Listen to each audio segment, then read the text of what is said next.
La première anecdote qui me vient à l'esprit, c'est le match Sénégal-Colombie à Samara.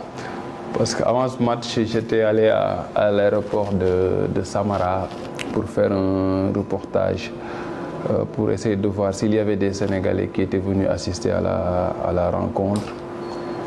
Il y a des vols qui atterrissaient, mais à chaque fois, ce n'était que des Colombiens, quoi. J'ai vu des milliers de Colombiens atterrir à l'aéroport de Samara. Je ne parle pas de centaines, de milliers de Colombiens en l'espace d'une demi-journée.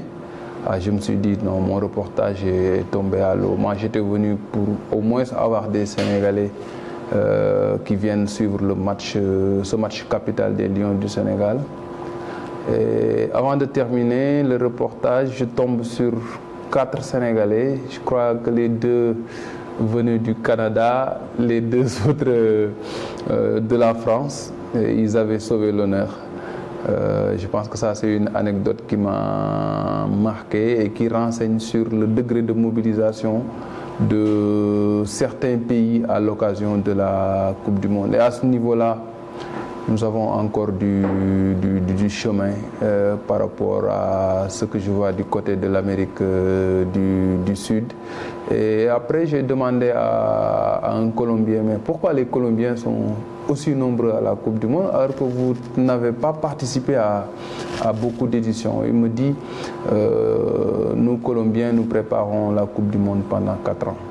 Il m'a montré des groupes de personnes, certains sont de la même paroisse, d'autres sont des enseignants, certains sont de la même famille. Ils font de l'épargne pendant 4 ans pour pouvoir supporter leur équipe en Coupe du Monde. C'est vrai qu'il y avait des Sénégalais qui étaient venus d'ici, mais pour ceux qui étaient de la diaspora, j'avoue qu'il y avait peu de compatriotes qui avaient fait le déplacement pour suivre cette Coupe du Monde. L'élimination du Sénégal, ça m'a marqué parce que il y avait beaucoup d'espoir. Je pensais que le Sénégal allait se qualifier en 8e de finale parce que véritablement l'équipe avait des atouts. L'équipe n'a pas été ridicule du tout au premier tour. Je pense qu'après notre victoire sur la Pologne et le nul contre le Japon, j'ai eu la chance de suivre les 5 dernières minutes de Sénégal-Colombie sur la main courante, puisque je devais faire les flash interviews de fin de match de l'équipe du Sénégal pour HBS, la structure qui produisait la Coupe du Monde. Mais j'ai vu beaucoup d'agitation sur le banc colombien. Tous les remplaçants étaient debout. Mais sur le banc, il y avait Peckerman. Avec son vécu, avec son expérience, c'était le plus lucide.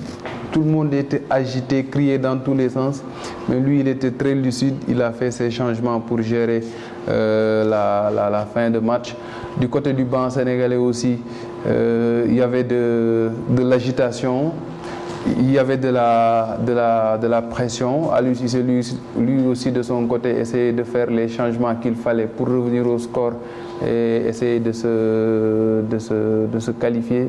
Le haut niveau, c'est beaucoup de stress, c'est beaucoup de pression. Je me suis dit, être entraîneur, c'est très difficile. Contrairement à ce qu'on peut imaginer, nous journalistes ou les supporters qui sont en tribune ou devant leur poste téléviseur. Et bon, quand on a été éliminé, j'ai été très touché par le geste de James Rodriguez. James Rodriguez est allé consoler les joueurs sénégalais parce qu'il y avait Ismaïla Sarr qui était en pleurs, Keita Baldé et tant d'autres joueurs. Au lieu d'aller communier avec ses coéquipiers, je l'ai vu faire ce geste-là. Ça m'a marqué. C'est un grand joueur mais aussi un grand homme. Ça c'est du fair play. Et côté sénégalais, bon, naturellement, c'était la grosse déception.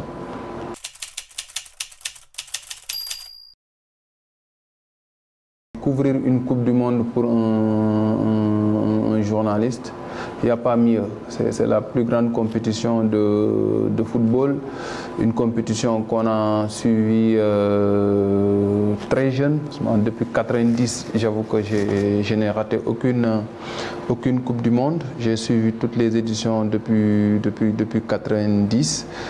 Je le suivais quand j'étais enfant, élève, étudiant en journalisme, et quand je suis dans la profession aussi, mon intérêt pour cette compétition a été toujours le même.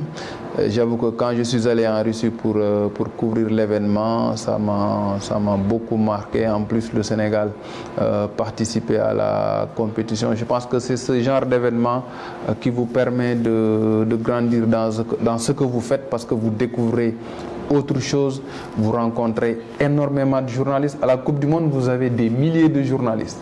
Des milliers de journalistes. Vous pouvez avoir l'accréditation et vous ne pouvez pas entrer dans le stade ou bien aller en tribune presse, parce qu'il y a une liste. D'habitude, on privilégie les journalistes dont les pays jouent. Et quand votre pays ne joue pas, vous suivez le match à la salle presse avec énormément de journalistes. Certains font leur son pour monter leurs éléments et tout. Il y a beaucoup de bruit. Je pense que c'est de l'expérience pour un jeune journaliste. Et puis en Russie, c'était assez compliqué puisque les distances sont très longues. La Russie, comme vous le savez, c'est un pays continent. Entre deux matchs du Sénégal, il nous est arrivé de voyager pratiquement pendant 24 heures. Je me rappelle quand on a quitté Kalouga pour aller à Ekaterinbourg, là où le Sénégal devait jouer, si mes souvenirs sont bons, son deuxième match. Le voyage et les escales nous ont pris pratiquement 24 heures. Donc il faut beaucoup d'endurance pour pouvoir couvrir ce genre de compétition, parce que les heures de sommeil se réduisent, vous ne dormez pas comme vous le faites naturellement. Il y a aussi de la fatigue, mais il faut avoir beaucoup de résilience, mais surtout beaucoup de passion, parce que c'est cette passion-là qui vous permet de surmonter les obstacles, et c'est cette passion-là qui vous permet de faire face à la fatigue pour pouvoir faire une bonne couverture médiatique.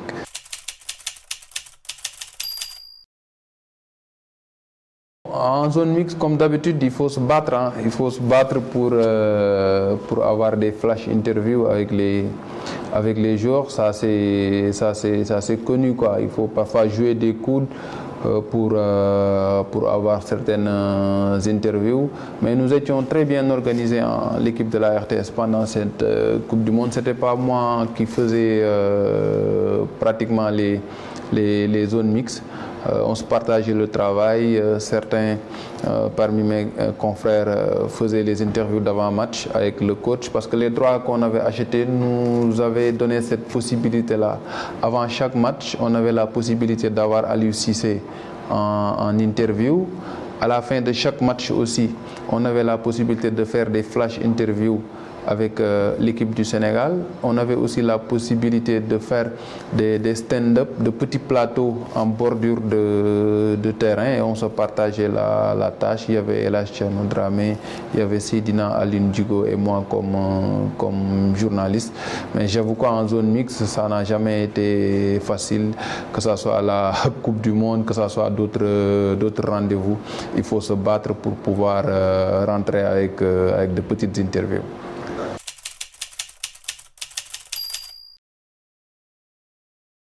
Ça a été un match intéressant, parce qu'un match d'ouverture pour une équipe en Coupe du Monde, le premier match du moins pour une équipe en Coupe du Monde, est toujours un match important. Parce que si vous gagnez ce match-là, vous avez beaucoup de chances d'aller souvent au second tour. Et dans ce match, ce qui m'a marqué, c'est la mobilisation des supporters polonais. Les trois quarts du stade étaient remplis de Polonais, parce que la Pologne est un pays frontalier à la Russie. C'est la porte d'à côté. Les Polonais étaient nombreux. Et il n'y avait pas beaucoup de Sénégalais, quelques supporters d'Ale Casa, quelques supporters du 12e Gaïndé et les officiels. Malgré tout cela, Je pense que l'équipe du Sénégal a fait un bon match et a pu empocher les 3 points. Il y avait aussi la présence du président de la République. Je pense que ça avait galvanisé les Lions du Sénégal. Et à la fin du match, une de nos équipes est allée dans les vestiaires pour prendre une petite interview du président de la République, du coach et du capitaine. Ce n'était pas prévu. Nos accréditations ne nous permettaient pas d'entrer dans les vestiaires, mais la délégation sénégalaise a pu négocier pour qu'un de mes confrères, Sidna Aline Djigo en l'occurrence, et un caméraman, ont pu entrer dans les vestiaires du Sénégal pour pouvoir permettre aux supporters restés au pays d'avoir cette interview-là en direct.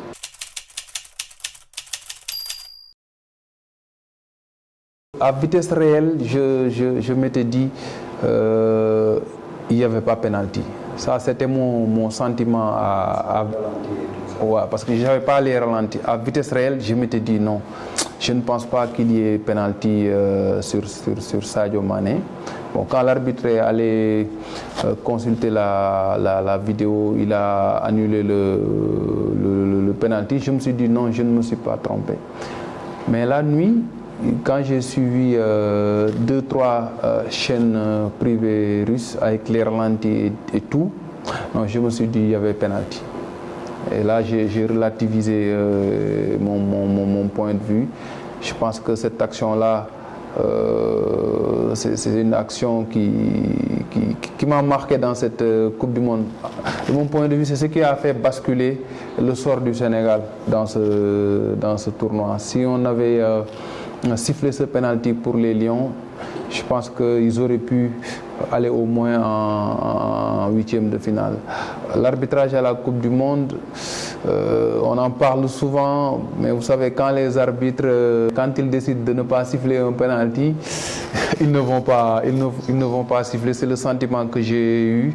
Avec le recul, je me suis dit que c'est de l'injustice, à mon avis. C'est pratiquement du vol. Il y avait bel et bien un penalty sur Sadio Mané.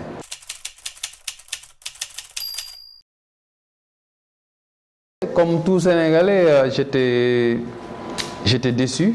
Comme tout Sénégalais, c'est très normal parce qu'après la victoire sur la Pologne et le nul contre le Japon, je m'étais dit que le Sénégal allait se qualifier en 8e de finale. Je savais que ce match contre la Colombie allait être difficile parce que le football sud-américain, on le connaît tous, c'est un football rugueux, c'est des équipes très physiques, les Colombiens étaient déterminés, il y avait beaucoup de supporters déjà quand l'hymne national de la Colombie a commencé à résonner. Bon, on sentait que ce match-là n'allait pas être facile, quoi. C'est comme si on était en Colombie. J'avoue que j'étais très déçu, mais après j'ai relativisé. Je me suis dit il y avait moyen de passer, il y avait de la place pour aller en 8e de finale. Mais le réconfort que j'ai eu, c'est que le Sénégal n'a pas été ridicule dans cette Coupe du Monde.